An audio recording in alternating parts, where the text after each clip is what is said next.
Dive into the chilling depths of the Ruppert family massacre, a true crime story that unfolded on a seemingly ordinary Easter Sunday.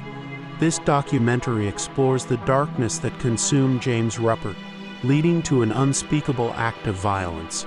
James Urban Ruppert, born in 1934, entered a world far from idyllic. His early life in Hamilton, Ohio, was marred by a father's violent temper and a mother's blatant favoritism towards his older brother. This created a breeding ground for resentment and deep-seated insecurity.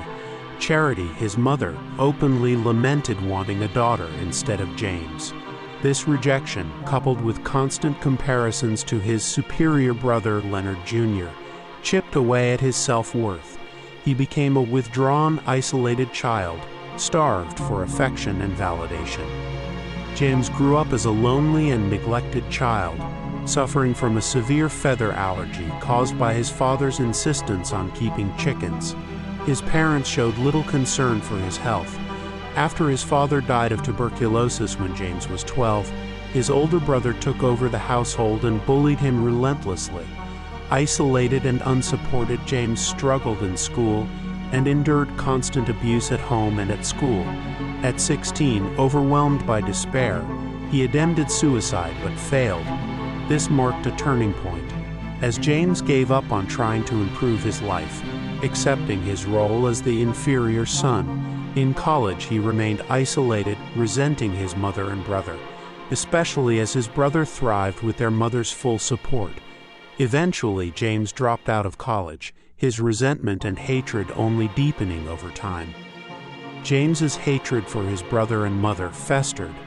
He watched Leonard Jr. excel, fueled by their mother's unwavering support. This disparity only deepened his sense of inadequacy and fueled his growing resentment. Leonard Jr.'s marriage to Elma, one of James's former girlfriends, was a devastating blow. This perceived betrayal solidified his belief that the world was conspiring against him. He retreated further into himself, a simmering cauldron of bitterness. He drifted through life, failing to achieve the success his brother enjoyed.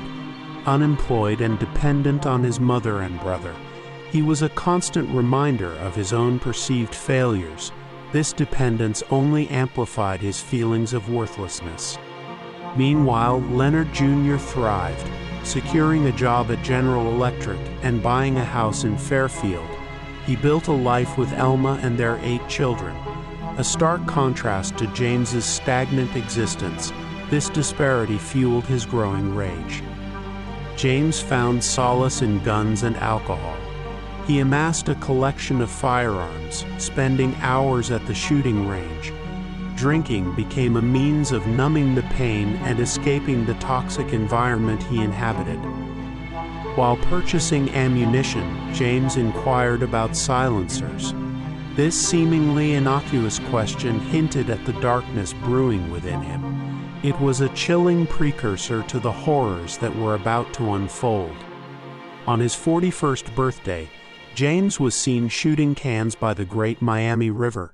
This act, seemingly harmless, was later used as evidence of his meticulous planning. He was honing his skills, preparing for the unthinkable. That night, he confided in Wanda Bishop, a bartender, about his mother's threat of eviction. He expressed a desperate need to find a solution, a way out of his predicament. His words were laced with a chilling desperation. He lingered at the bar until closing time, his anxiety palpable.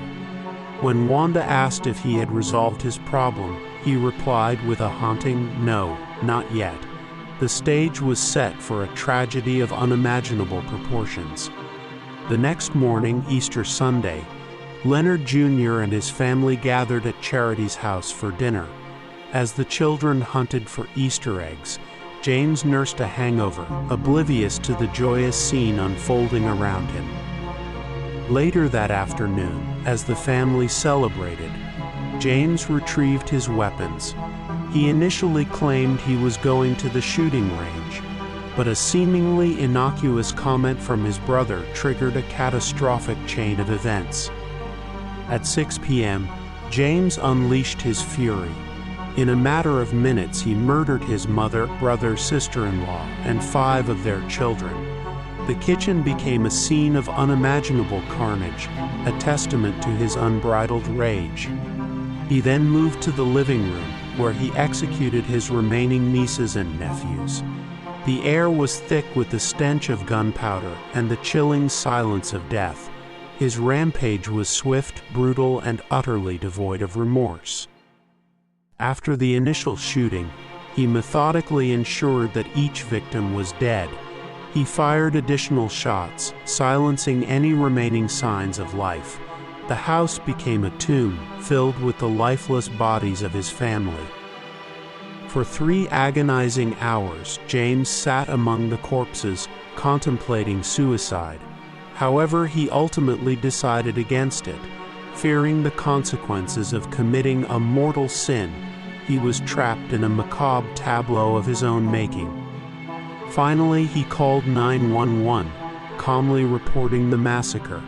He waited for the police to arrive, a chillingly detached observer of the horror he had unleashed. His demeanor was unsettling, masking the monstrous act he had committed. When officers arrived, they were met with a scene that defied comprehension. The house was awash in blood, a gruesome testament to the scale of the tragedy. The responding officers were traumatized, forever scarred by what they witnessed. The community was stunned. The Ruppert family, known for their kindness and generosity, had been decimated by one of their own. The revelation that James, the quiet and unassuming neighbor, was the perpetrator sent shockwaves through the town. One by one, the bodies were carried out of the house, each stretcher a stark reminder of the lives lost. The Easter Sunday massacre had become a permanent stain on the community's collective memory. James was arrested and charged with 11 counts of aggravated homicide. He remained uncooperative, refusing to answer questions. His silence fueled speculation and intensified the public's outrage. His defense team planned to plead insanity, arguing that he was driven to madness by his traumatic childhood. They sought to portray him as a victim of circumstance, a man broken by years of abuse and neglect. The prosecution, however, argued that James was a calculating killer, motivated by greed and resentment.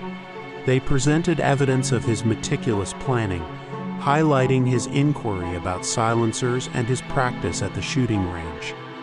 The initial trial ended in a mistrial due to confusion among the judges regarding the required level of agreement.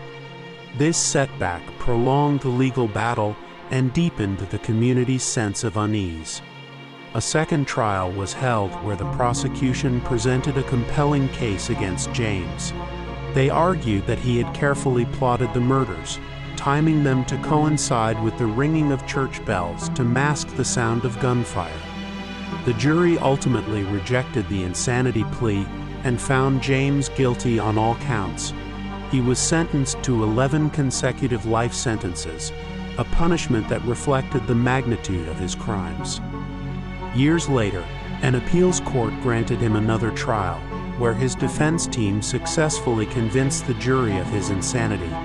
He was found not guilty by reason of insanity for 9 of the murders, a decision that sparked outrage and disbelief. The only family member to attend the trial was Alma's mother, Edna.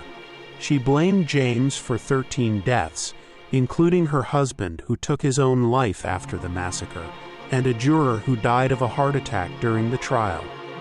James spent the remainder of his life in prison, a broken and isolated man. He was denied parole on multiple occasions, deemed unfit for release due to his negative behavior and the community's strong opposition. He died in 2015 at the age of 88, having spent 47 years behind bars. His death marked the end of a tragic chapter, but the scars of the Easter Sunday massacre remain. The Ruppert family was buried in Arlington Memorial Garden, a somber reminder of the lives stolen. The house where the massacre occurred was eventually rented out, but the tenants moved out after experiencing unexplained phenomena. The Easter Sunday Massacre remains one of the deadliest family massacres in American history. It serves as a chilling reminder of the destructive power of resentment, neglect, and unchecked rage. A book, The Easter Sunday Massacre, A Prosecutor's Diary, was published, detailing the trauma left behind by this tragedy. It offers a glimpse into the mind of the prosecutor and the lasting impact of this horrific crime. What are your thoughts on this case?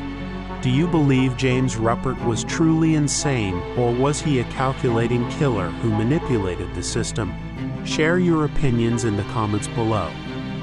If you found this documentary insightful, please like this video, subscribe to our channel Into the Crime Depths, and hit the notification bell to stay updated on more true crime stories.